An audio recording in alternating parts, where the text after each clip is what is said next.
En relación a las funciones del hipotálamo, una de las regulaciones que también vamos a ver a más detalle, principalmente en patología de neurohipófisis, es la función de regulación del contenido de agua corporal total y la osmorregulación, ¿no?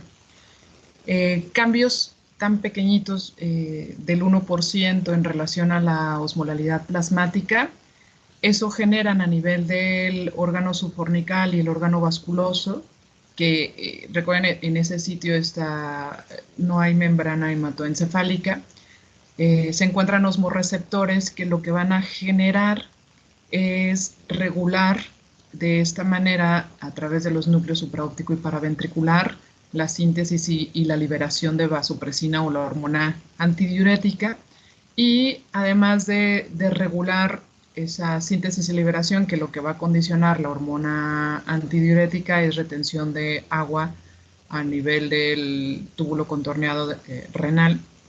También se genera sensación de sed a nivel del hipotálamo, o la regulación de la sed, precisamente por estas pequeñas variaciones en la osmolaridad plasmática. Otra de las funciones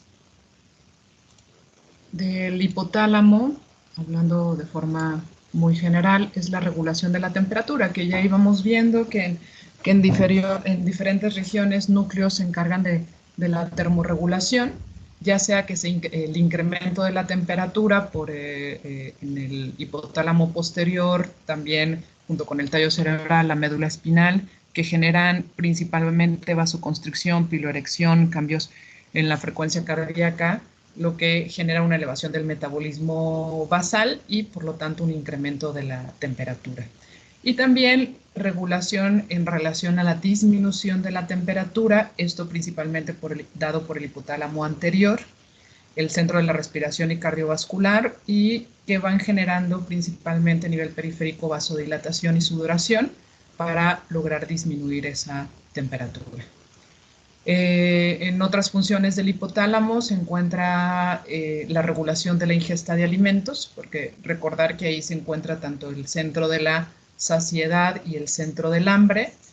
Genera un incremento del apetito por el centro del hambre a través de los núcleo hipotalámico lateral, que es el área proexigénica, y disminución del apetito, que es a través del núcleo ventromedial y el núcleo arcuado o arqueato, y esto es el área anorexigénica, que es para disminuirlo del apetito. Otras funciones, pues regulación también del centro del sistema nervioso autonómico, que también es como se van teniendo estas respuestas a estímulos como al estrés, ¿no? El control endocrino, en este caso, tanto de la adeno como neurohipófisis, y la regulación también a través de estos núcleos que están localizados en el hipotálamo de ritmos circadianos. Pasando ahora a la hipófisis, en relación a su embriología, tiene un doble origen, ectodermo oral, que es epitelial, y un ectodermo neural. El lóbulo anterior o la adenohipófisis, la pared anterior está formado por la pared anterior, que es la bolsa de Rathke, que se le conoce también como pars distalis. El lóbulo posterior o neurohipófisis proviene del neuroectodermo, es una extensión inferior del hipotálamo, que es la pars nerviosa, y está formado por fibras nerviosas y pitocitos, que son células de sostén. Y existe también lo que es el lóbulo intermedio, que es la pared posterior de la bolsa de Rathke y es la pars intermedia, que generalmente está ausente o es muy pequeña en adultos. Digo, está como más desarrollado en otros animales, como son las ratas, y en ellas, por ejemplo, hay, en ese lóbulo intermedio puede haber síntesis de MSH o de ACTH. Sin embargo, generalmente en el humano está ausente o es sumamente pequeña. Y, digamos, alguna patología de este lóbulo intermedio, si no... una de las patologías que pudiéramos llegar a encontrar es cuando hay quistes de la bolsa de Rathke, y justamente es a expensas de este lóbulo intermedio, que esa porción se llena de líquido y se forma ese quiste y pudiéramos encontrarlo como si fuera un diagnóstico diferencial de los tumores a nivel de la hipófisis. La organogénesis inicia en la cuarta semana de gestación, su maduración termina en la semana 20 de gestación. Se precisa, esto es muy importante, que precisa la coordinación espacial y temporal de la expresión de factores de transcripción, que ahorita les voy a comentar que son bastantes esos factores de transcripción, y estos son críticos principalmente para la formación de la hipófisis y de las células productoras de hormonas, bueno, esto en relación a la adenopófisis, pero también hay factores de transcripción indispensables para la neurohipófisis. Este desarrollo de la hipófisis ocurre en 3 etapas. La etapa número 1, que es la iniciación de la organogénesis y la formación de la bolsa de Rathke. La etapa número 2, que es la evaginación de la bolsa de Rathke y la proliferación celular. Y la etapa 3, que es la determinación del linaje y la diferenciación celular. Aquí, no, creo que me equivoqué porque...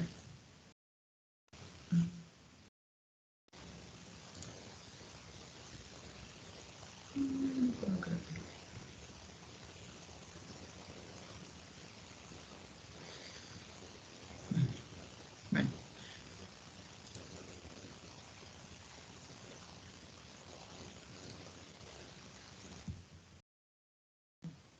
Y me faltó, yo creo que lo borré, pero había una diapositiva principalmente esto de factores de transcripción.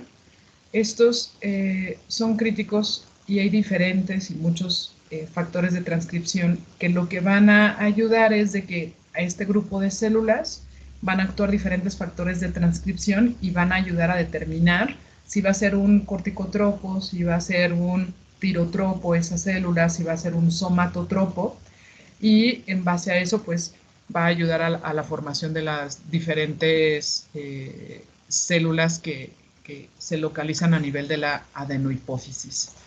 Si hay, en relación a la clínica, se han identificado, aunque no son frecuentes, patologías, lógicamente que hay alteraciones en estos factores de transcripción y en la gran mayoría de los casos lo que se genera es que se tenga algún déficit hormonal, ¿no? Si hay una alteración en un factor de transcripción que ayuda para la diferenciación celular en relación a la diferenciación hacia un tirotropo, puede haber casos en el cual el paciente solo tiene deficiencia de TSH a nivel de la adenohipófisis y el resto de las hormonas que se sintetizan a nivel de la adenohipófisis estén intactas, ¿no? Y esto estaría en relación precisamente a esa alteración de ese factor de transcripción que no ayudó a determinar esa diferenciación celular. Esa sería la relevancia en relación a conocer de estos factores de transcripción. En relación a la anatomía, la hipófisis tiene una dimensión de 10 milímetros de longitud, de 10 a 15 milímetros de ancho y de 5 milímetros de altura. Algo diferente en relación a estas dimensiones es en la mujer embarazada. En la mujer embarazada puede estar mucho más grande de estos 10 a 15 milímetros, debido a que durante el embarazo, por el estímulo de los estrógenos, hay un crecimiento o una hiperplasia de los lactotropos o de las células que sintetizan la prolactina. Esto es importante conocerlo porque en aquel caso de que solicitaran una resonancia de encéfalo en alguna paciente que esté embarazada y encontraran de mayor tamaño la glándula hipófisis, tendrían que considerar que pudiera ser debido a esta situación, ¿no? El peso de la hipófisis es de 500 miligramos, su conexión con el cerebro es a través de la vía del infundíbulo por el tuber cinereum y la eminencia media del hipotálamo. Y la localización de la hipófisis, esta se localiza a nivel de la silla turca, que es parte del hueso esfenoides, está rodeada de dura madre y en la parte superior se encuentra el diafragma, ¿no? Relevancia de conocer este aspecto. Generalmente el diafragma sirve de separación entre la hipófisis y el resto del sistema nervioso. En el sentido, bueno, hay una pequeña abertura a nivel del diafragma, que es donde pasa precisamente el infundíbulo, pero alteraciones o datos de relevancia en esto de conocer el diafragma, hay una situación que se llama silla turca vacía o se conoce como aracnoidocele, que es cuando hay una alteración en este diafragma, lo que condiciona que este diafragma o esta membranita se desplace y en algunos casos pueda llegar a comprimir o a desplazar la hipófisis, ¿no? La localización en relación a lateralmente está la pared de los senos cavernosos. Ahorita vamos a ver algunas imágenes. En la parte anteroinferior está la pared posterior del seno esfenoidal y en la parte anterosuperior la proximidad con el quiasma óptico. Relevancia de conocer estas localizaciones, principalmente en aquellos pacientes que tienen algún tumor a nivel de la hipófisis, por la proximidad con el quiasma óptico, un dato clínico que podemos llegar a tener si el tumor en la hipófisis es de gran tamaño, puede condicionar compresión o desplazamiento del quiasma óptico y en la clínica podríamos tener a un paciente que tenga hemianopsia bitemporal. En relación a las imágenes, esta primera imagen es una resonancia magnética, que es un corte coronal, y en este ya es en relación a tejido postmortem. Acá que ubicamos en este sitio, bueno, este es el seno esfenoidal, esto es la glándula hipófisis, estos son los senos cavernosos, lo que ustedes ven más oscuro son las carótidas. Aquí en esta parte, no sé si lo logran ver de forma adecuada, es el infundíbulo o tallo hipofisario, que es donde tenemos la conexión con el hipotálamo, y esto es el quiasma óptico. Acá sería el tercer ventrículo, pero este sería el quiasma óptico.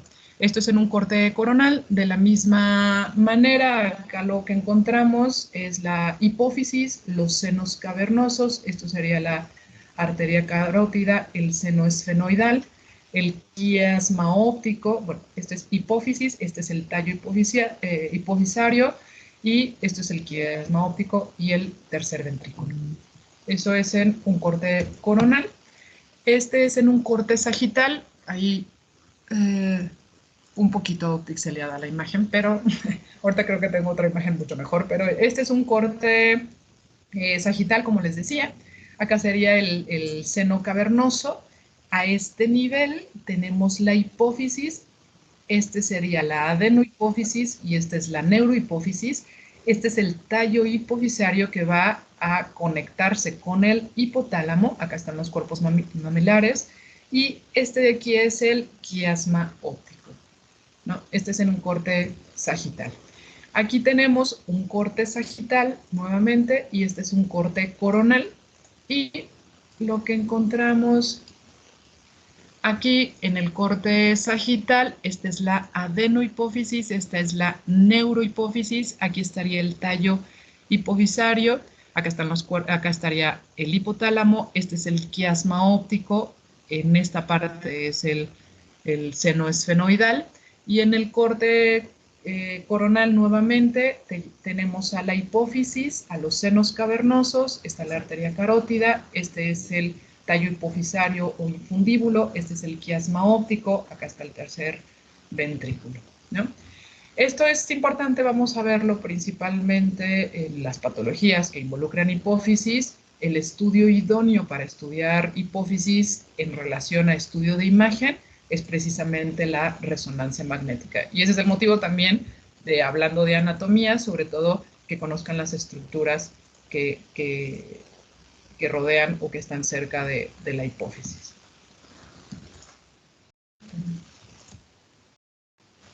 Otra vez un corte coronal. Esto tenemos un corte Este es una imagen de resonancia magnética en el corte coronal. Esta es una fase simple que no tiene contraste y si se dan cuenta en esta otra imagen ya tiene medio de contraste. Al administrar medio de contraste se debería de resaltar en alguien que no tiene una patología o alguna lesión en hipófisis de forma homogénea la hipófisis, ¿no? Por la administración del medio de contraste. Entonces, esto es la glándula hipófisis, el tallo hipofisario, el quiasma óptico, los senos cavernosos. Recuerden que en los estudios de imagen, en este caso que estamos viendo un corte coronal, su lado derecho, este de aquí, es realmente el lado izquierdo del paciente y este lado que sería el lado derecho, ¿no? Principalmente es ubicarlo en todos los estudios de imagen porque nos va orientando en sí. Por ejemplo, encontráramos un tumor a nivel de la hipófisis, pudiéramos decir está a nivel de la hipófisis del lado izquierdo en este caso, ¿no? O del lado derecho en este punto. Bien. En relación a la histología, la adenohipófisis se constituye por 6 tipos de células distintas. De estas células tenemos los somatotropas, que ocupan el 50% de la adenohipófisis. Las células somatotropas se encargan de la síntesis y liberación de hormona de crecimiento o GH. Hay otro pequeño grupo que son las mamosomatotropas. Estas células mamosomatotropas se encargan tanto de síntesis y liberación de hormona de crecimiento como de prolactina. ¿Qué relevancia tiene esto? Podemos tener, aunque no son frecuentes, pero tumores a nivel de adenohipófisis que provengan de estas células mamosomatotropas y entonces esos tumores estén produciendo un exceso tanto de hormona de crecimiento como de prolactina. Bien. Tenemos el otro grupo de células que son las lactotropas, que estas ocupan el 10 al 30% de la adenohipófisis y sintetizan la prolactina. Están los tirotropos, que ocupan solo el 5% de la adenohipófisis y se encargan de sintetizar y liberar la hormona estimulante de tiroides o la TSH. Y están los corticotropos, que ocupan el 20% de la adenohipófisis y se encargan de la síntesis de la propiomelanocortina, que de ahí deriva la hormona ACTH u hormona adrenocorticotrópica, más otros péptidos relacionados a la propiomelanocortina. Y por último están las gonadotropas, que ocupan el 15%, y estas gonadotropas sintetizan y liberan a las gonadotropinas, que es la FSH y la LH. En esta diapositiva lo que quiero ilustrar es principalmente la conexión del sistema nervioso central, que va a ayudar a regular también la función del hipotálamo. A nivel del hipotálamo, por estos diferentes núcleos que ya habíamos comentado previamente, se va a condicionar ya sea a nivel de la regulación de la neurohipófisis a través del núcleo supraóptico y paraventricular, por las células magnocelulares, se va a condicionar la síntesis y liberación de hormona antidiurética o vasopresina y de la oxitocina. Realmente a nivel de la neurohipófisis o hipófisis posterior, que es esto que se quiere ilustrar aquí, se va a almacenar la oxitocina y la vasopresina, pero realmente su síntesis es a nivel del hipotálamo a través de estas células o neuronas magnocelulares. En relación a hipotálamo y la hipófisis anterior, tenemos que en hipotálamo se van a liberar las hormonas liberadoras de las diferentes hormonas de la adenohipófisis o también hormonas inhibidoras, ¿no? Un ejemplo, podemos tener a la hormona inhibidora de prolactina, que en este caso es la dopamina, pero también hay diferentes hormonas liberadoras de prolactina, que lo vamos a ver en un momento más.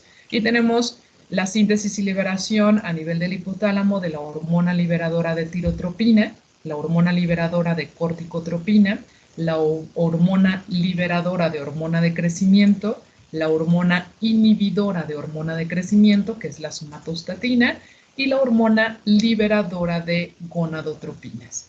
A nivel de la hipófisis anterior, por lo tanto, y a través de estos ejes de retroalimentación, lo que generamos es síntesis por estos 6 grupos diferentes de células a nivel de la adenohipófisis, la síntesis y liberación y regulación de la ACTH, hormona adrenocorticotrópica, que va a actuar a nivel de la glándula suprarrenal, de la hormona estimulante de tiroides o tirotropina, que actúa a nivel de la glándula tiroidea, de las gonadotropinas, que es FSH y LH, que actúan a nivel de ovarios en las mujeres o a nivel de testículos en los varones, y la liberación de hormona de crecimiento, que va a actuar, bueno, en diferentes órganos, actúa también a nivel del hígado para sintetizar y liberar el factor de crecimiento similar a la insulina o IGF-1, ¿no? Y la prolactina, a través de los lactotropos, que va a actuar principalmente a nivel del tejido glandular mamario. Y lo que les comentaba, pudiera llegar a existir o quedar ya de un tamaño muy pequeño lo que sería el lóbulo intermedio, que generalmente pudiera llegar a producir o a sintetizar hormona estimulante de melanocitos para actuar en los melanocitos que se ubican en la piel, pero generalmente en humanos no sucedería esto, en adultos. En relación, pasando acá a la fisiología de cada una o a las características generales de cada una de las hormonas que se sintetizan en hipotálamo e hipófisis, vamos a iniciar con las hormonas hipotalámicas. De las hormonas hipotalámicas tenemos a la hormona liberadora de tirotropina o TRH. Las células secretoras se encuentran en los núcleos paraventriculares a nivel del hipotálamo. Tiene un precursor que es largo de 242 aminoácidos que contienen 6 copias de TRH.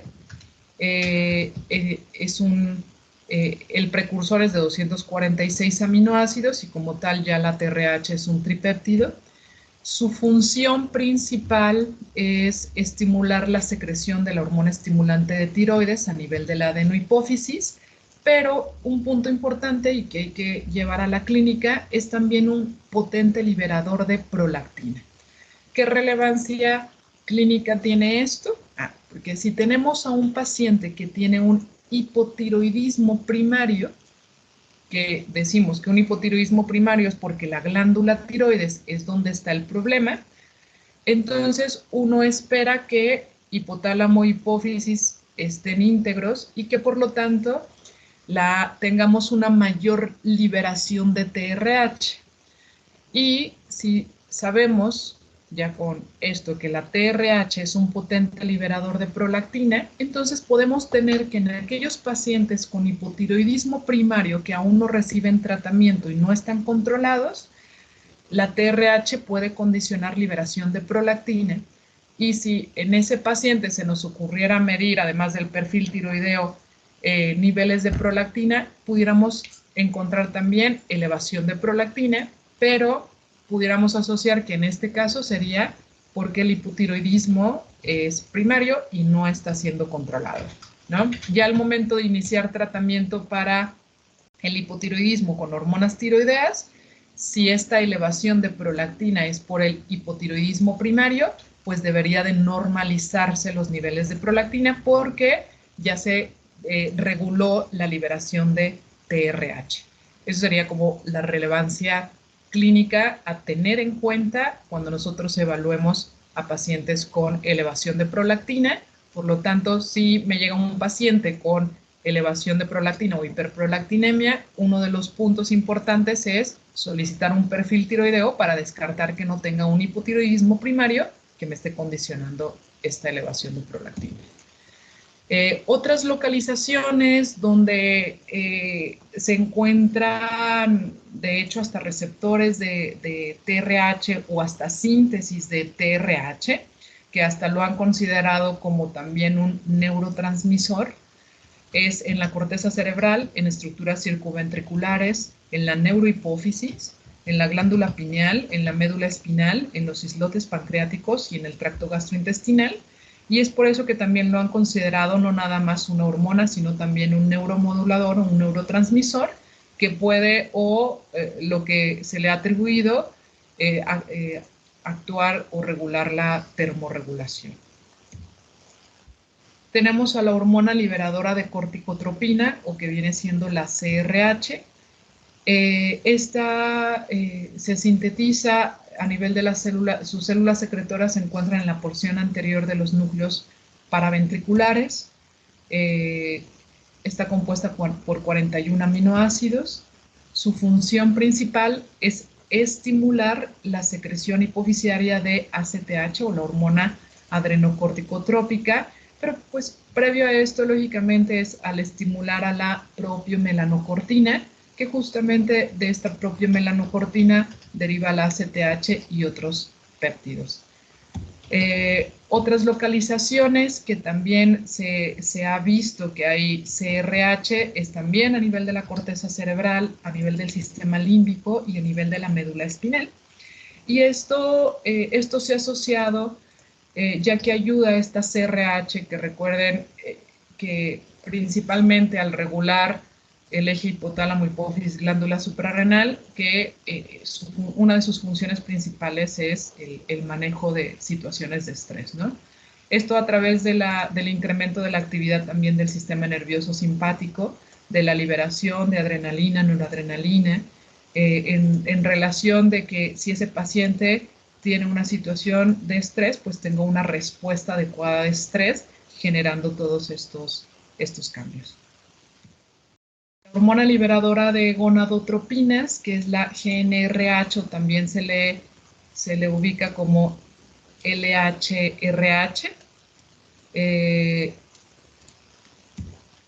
Las células secretoras se encuentran a nivel del área preóptica y el núcleo arcuato.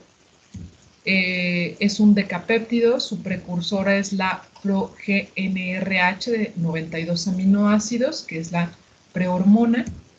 Y las neuronas están localizadas en el origen embrionario fuera del sistema nervioso central.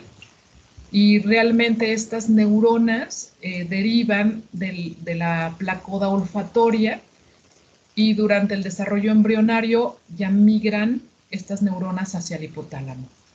Esto porque se los menciono en relación a estas neuronas que derivan de la placoda olfatoria y que migran posteriormente hacia el hipotálamo, es porque de relevancia clínica tenemos una patología que es el síndrome de Kallmann.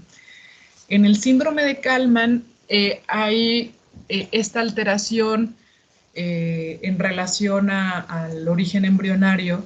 No hay una migración de estas neuronas, y se tiene, o algo característico en estos pacientes es que tienen un hipogonadismo, porque ya no va a haber liberación de gonadotropinas, porque no hay esta regulación por la GnRH.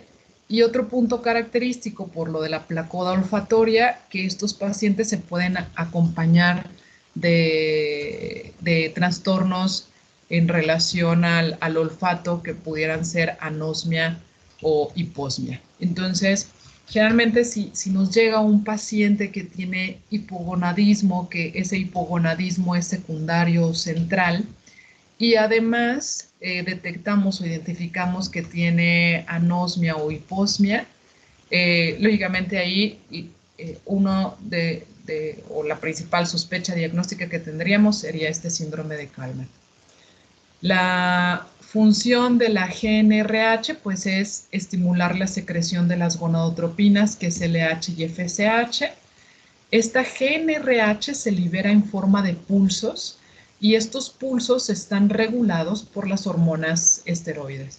en este caso el estradiol o la testosterona, ¿no? Es muy diferente dependiendo también de la edad del paciente. Generalmente en prepúberes los pulsos son cada 3 a 4 horas y en cambio en los adultos estos pulsos son cada 90 a 100 minutos en la fase folicular temprana, en el caso de la mujer, y cada 60 minutos en la fase folicular tardía. Y estos pulsos, si son más rápidos o más lentos, o dependiendo de la frecuencia de estos pulsos, lo que van a generar, lo que tenemos más característico es en el ciclo menstrual de la mujer, porque son regulados principalmente en la fase folicular temprana por los niveles de estrógenos que van a condicionar esta regulación de estos pulsos. Ya después de la fase folicular viene la fase folicular tardía, que si se dan cuenta, después de la temprana viene la tardía, que ya los pulsos son un poco más rápidos.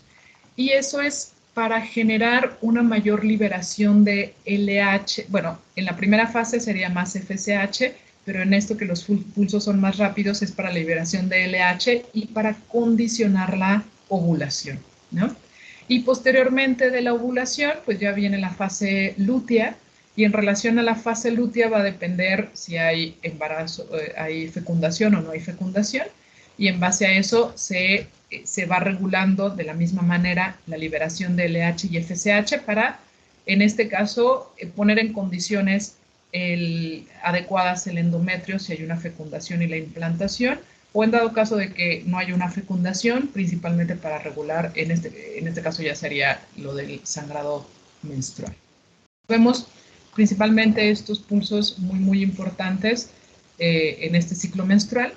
La vida media de la GnRH es de 2 a 4 minutos. Digo, algo importante también de conocer estos pulsos es interfieren o se afecta fácilmente la GnRH en la regulación de estos pulsos por alteraciones de otras hormonas.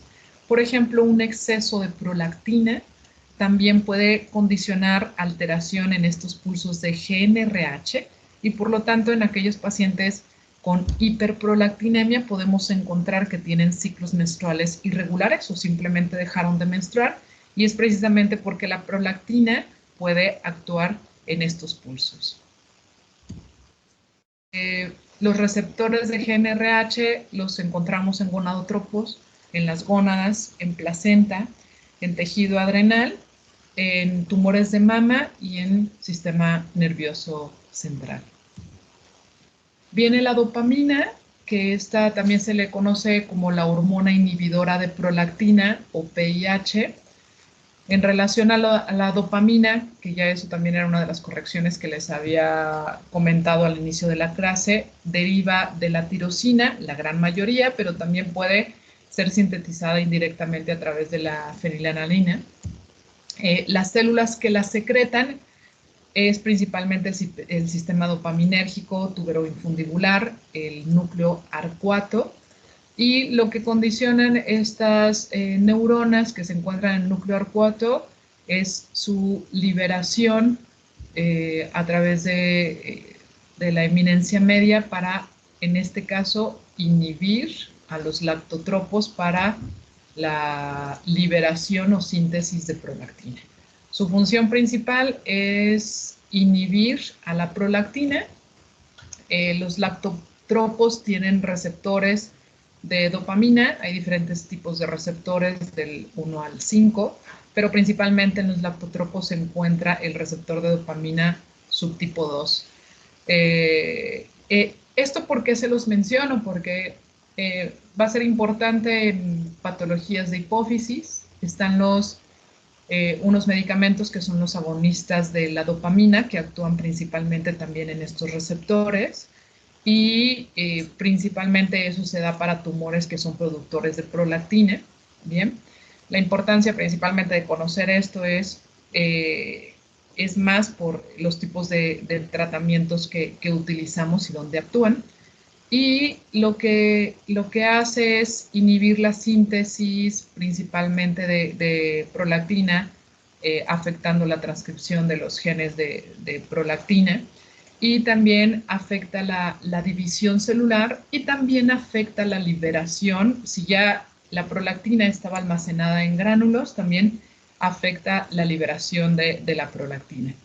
Esto de división celular se los coloco acá porque precisamente de estos medicamentos que les menciono, que son los agonistas del receptor de dopamina, los damos no nada más para tumores productores de prolactina, sino también los damos en algunos otros tumores hipofisiarios que también expresen este tipo de receptores, porque sabemos que actúa en la división celular y por lo tanto en estos tipos de tumores no nada más vamos a inhibir la liberación de la prolactina, sino también nos ayuda a reducir el tamaño o a disminuir el tamaño de estos tumores. La vida media de la dopamina es de 1 a 2 minutos y este nada más es un esquema en el cual este es un lactotropo. En el lactotropo se expresan estos receptores de dopamina que son receptores de membrana celular de 7 dominios transmembranales. Y estos receptores de dopamina están acoplados a proteína G, que hay diferentes subclases de proteínas G. Y actúa de dos maneras ese receptor. En una manera es alterando los canales tanto de potasio como de calcio. Al afectar los canales de calcio va a haber menor ingreso de calcio al interior de la célula o del lactotropo, y al tener esa disminución de calcio, interfiere esa disminución del calcio en el retículo endoplásmico y no nada más a ese nivel, sino a nivel del núcleo en la transcripción de genes. Y por lo tanto no va a haber una menor síntesis de prolactina. Por otro lado, también tanto una menor síntesis como liberación de aquella prolactina que ya estaba almacenada en gránulos, ¿no? Y actúa también ese acoplamiento de la proteína G, lo que disminuye es al AMP cíclico y por lo tanto también interfiere en la proteína quinasa A, y que esto va a tener también repercusión en relación a nivel del núcleo para la síntesis, y no nada más en la síntesis, sino también la afección de la división celular. Hay hormonas que también promueven, el principal es regulación de la prolactina, es una inhibición. Realmente esta se comporta diferente a las hormonas de la adenohipófisis porque las otras hormonas realmente se regulan a través de estimulación u hormonas estimulantes. En cambio, la prolactina es por inhibición, ¿no? Porque realmente en el único periodo que quisiéramos que sí exista una liberación de prolactina es durante el embarazo y la lactancia, ¿no? Pero lo normal es de que solo exista un cierto rango de prolactina, y lo anormal o lo patológico acá sería cuando hay un exceso de prolactina, excluyendo que la paciente esté embarazada o lactando. Y entonces, tener en cuenta que existen también hormonas que promueven la liberación de prolactina, como ya se los había mencionado anteriormente, que es la TRH, que es el principal estimulante, más en patologías a nivel de hipotiroidismo primario que condiciona mayor liberación, tomarlo en cuenta cuando abordemos a pacientes con hiperprolactinemia. Otras hormonas que estimulan su liberación es péptido natriurético auricular, la oxitocina, vasopresina, opioides endógenos. Esto de la vasopresina o la hormona antidiurética, de hecho, puede también condicionar esta liberación. La bromencina, la sustancia P, la melatonina, la bradicinina, factor de crecimiento, gastrina, acetilcolina, vías serotoninérgicas. ¿Por qué les coloco esto? Es principalmente que consideren que existen muchos factores que pueden condicionar liberación de prolactina, y que entonces cuando nosotros evaluamos a un paciente con hiperprolactinemia, tenemos que descartar que no existan estas otras alteraciones para tratar de determinar el por qué ese paciente tiene un exceso de prolactina. Las hormonas, la hormona estimulante de liberación de hormona de crecimiento GH es la GHRH. Está compuesta por 44 aminoácidos. Sus células secretoras se encuentran en el núcleo arcuato o en el núcleo arqueado. Su función principal es la estimulación de la secreción de la hormona de crecimiento. Tiene una vida media de 3 a 7 minutos. Y realmente alguna otra particularidad en relación a la hormona liberadora de GH no la tendríamos. Estos serían como los datos más relevantes. Pero tenemos también a la somatostatina, que este es el gran inhibidor, o también se le conoce como la hormona inhibidora de hormona de crecimiento, aunque también suele inhibir a otras hormonas. La somatostatina se sintetiza tanto a nivel de núcleos o neuronas del hipotálamo, pero también podemos encontrar somatostatina a nivel de las células delta del páncreas, o también podemos encontrar liberación o síntesis de somatostatina a nivel del colon. Bien, y por eso aquí coloco que realmente el precursor de la somatostatina tiene 28 aminoácidos, que después ese precursor se rompe, por así decirlo, y forma la somatostatina, que se localiza a nivel del hipotálamo, que sería de 14 aminoácidos. Las células secretoras tenemos a nivel de la región periventricular, que es la que está compuesta ya de 14 aminoácidos. En el tejido gastrointestinal, como tal, no se rompe este precursor, a nivel del colon principalmente, y es la somatostatina de 28 aminoácidos, y a nivel de las células delta de los islotes del páncreas y las células C o parafoliculares a nivel de la tiroides, que también me faltaba mencionarlo, también hay síntesis de somatostatina o del gran inhibidor. Su principal función es inhibir la secreción, hablando del eje hipotálamo-hipófisis, inhibe la secreción de hormona de crecimiento y también puede inhibir la secreción de hormona estimulante de tiroides. Digo, relevancia clínica. Hay fármacos, precisamente al saber que este inhibe a la hormona de crecimiento, es por este conocimiento que se generaron fármacos que son análogos de somatostatina y que por lo tanto en aquellos pacientes que tienen tumores productores de hormona de crecimiento que generan acromegalia, o bueno, depende de la edad, acromegalia o gigantismo, se utilizan estos tipos de fármacos análogos de somatostatina para disminuir o inhibir la secreción de hormona de crecimiento. Hay efectos inhibitorios también a nivel de la insulina, la somatostatina que se sintetiza a nivel de las células delta de los islotes del páncreas.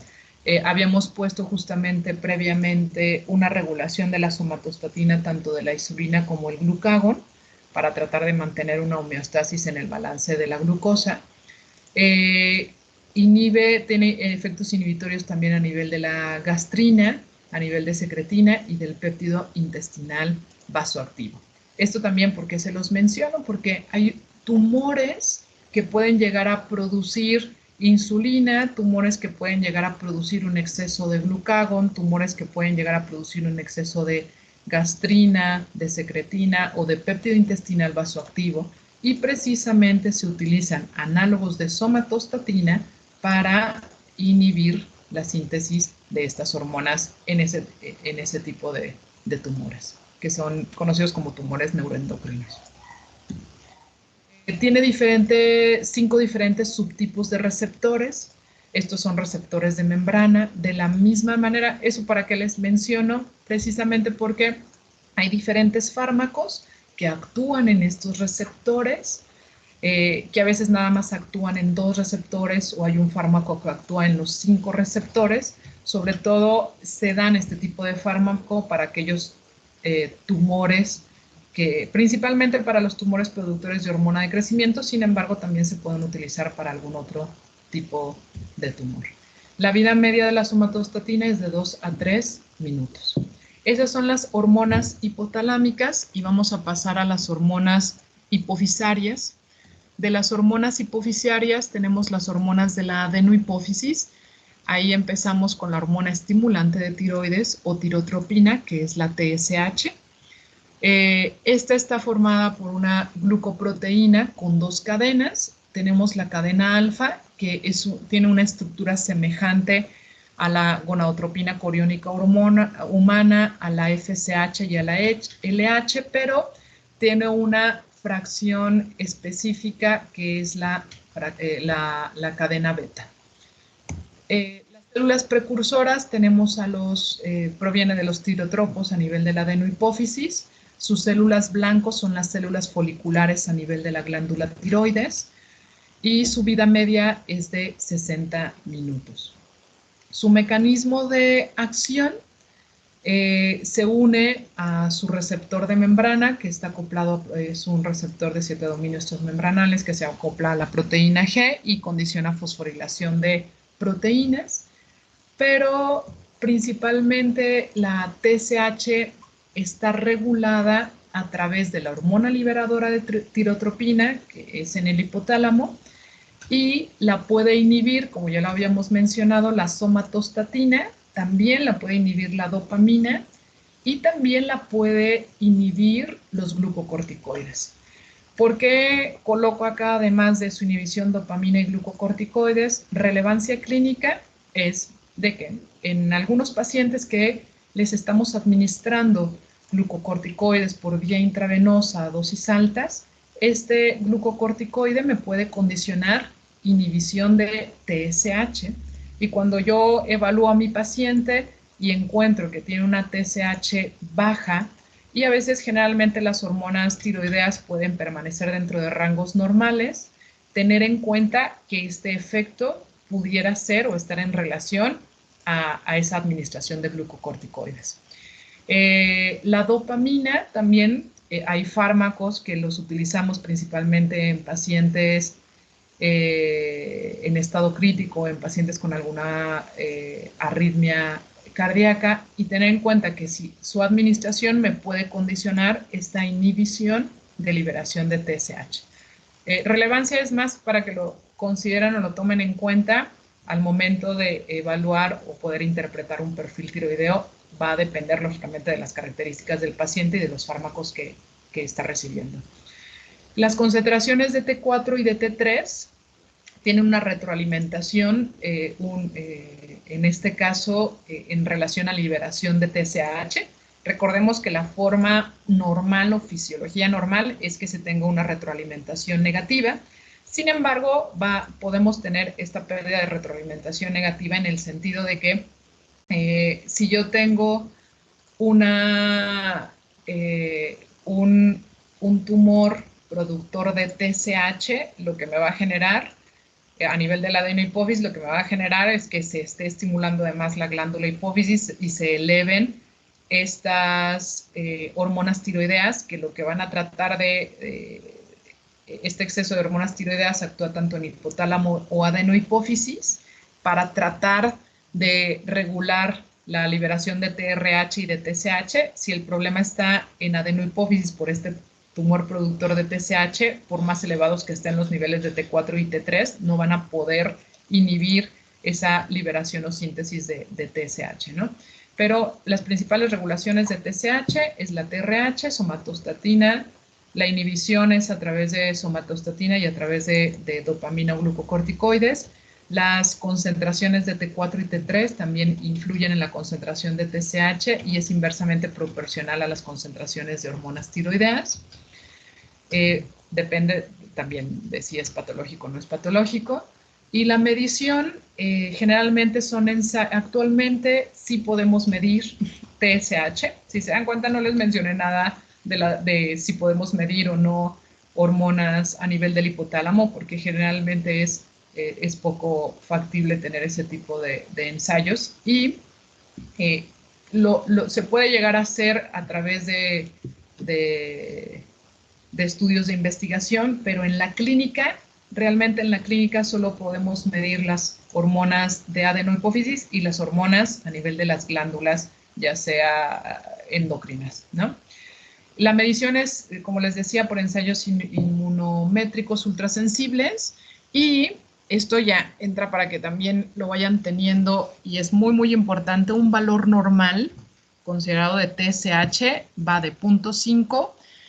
Pueden encontrar en algunas bibliografías que les marca de hasta 4.7 el límite superior normal, pero en otras bibliografías van a encontrar que puede ser hasta 4 o hasta 4.5. O sea, ¿por qué varía este límite superior normal? Es dependiendo de la población. Para saber cuál sería como nuestro límite superior normal, se tendría que hacer un estudio en la población, por ejemplo, de Aguascalientes o de México, para decir, el límite superior normal es precisamente hasta 4 o es hasta 4.5 o es hasta 4.7. De hecho, no nada más varía en una población general, sino puede variar este límite superior normal dependiendo de la edad, porque se ha observado que a mayor edad, más de 65, 70 años de edad, podemos encontrar valores de TSH que pueden ser normales hasta 7 o 7.7 dependiendo del estudio de la población.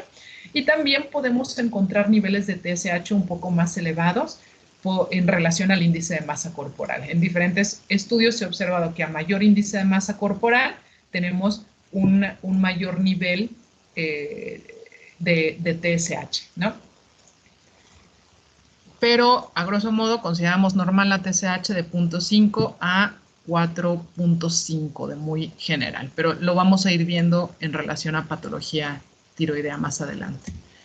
La función fisiológica de la TSH estimula a nivel del folículo de la glándula tiroides, estimula la absorción de yoduro, interviene en la hormonogénesis y en la liberación tanto de T3 y T4 de la glándula tiroides, y también regula la síntesis de las hormonas tiroideas y la proliferación de tejido tiroideo. Esto porque se los menciono, porque si el problema está a nivel de la glándula tiroides, porque hay una disfunción en la síntesis de hormonas tiroideas, entonces tenemos niveles de T4 y de T3 bajos, y eso condiciona que a nivel de la hipófisis y del hipotálamo tengamos mayor liberación de TRH y TSH.